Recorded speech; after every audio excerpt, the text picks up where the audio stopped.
Let's pick it up here. The Freedom Park National Heritage Site and the Defence Department have today been commemorating the Matola Raid anniversary. 12 Umkhonto weSizwe Umkhonto weSizwe members, I should say, were killed by the apartheid government during an attack in Mozambique in January of 1981, while a 13th member died later. Families of the victims and survivors, Mbulelo Musi, attended the commemoration in Pretoria. eNCA's Khumalo was there, joining us live now to talk more about the commemoration 40 years since those killings, Kaya.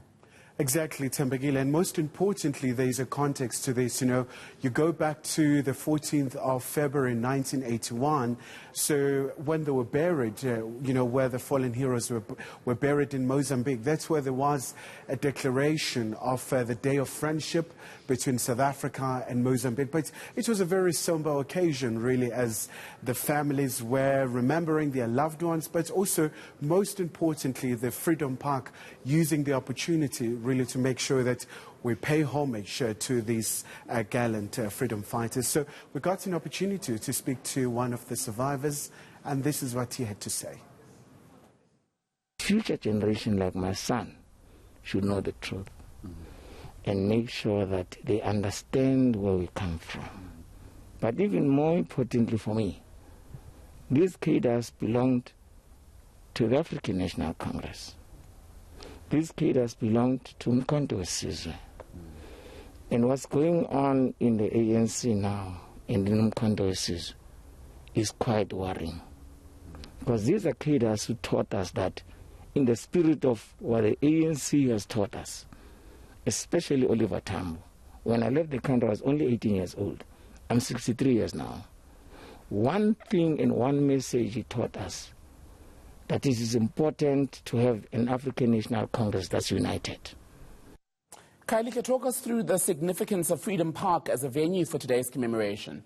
Well, precisely, Tembagile, because, you look at the conceptualization of the memorial. Matola Raid is one such prize. It's a literal activity or an event that led to spaces like Freedom Park to be conceptualized, because we're about honoring those who died for freedom and humanity. Kylie, lastly, Mbulelo Musi, who we heard from just a few moments ago, was lucky enough to have survived, but you've also been able to speak to the families of those who sadly were murdered. How are they doing all these years later?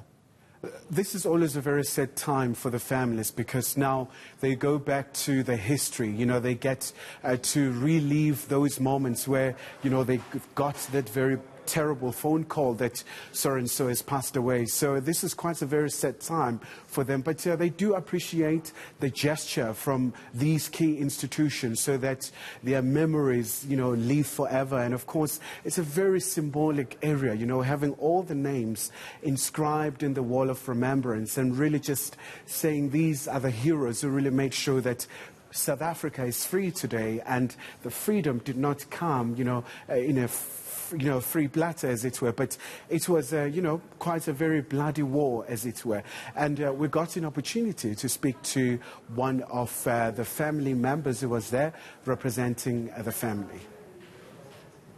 Family and the foundation is so very deeply grateful to the Department of Arts and Culture, the government of Mozambique, the organizers of the event here at Freedom Park, to create this kind of event where we're able to draw in the younger generations in our society, to have a good, clear sort of understanding of what had happened 40 years ago, what were the sacrifices that were made by some of our people. eNCA reporter Kylie Khumalo updating us on the Matola Raid. Thank you, Kaya.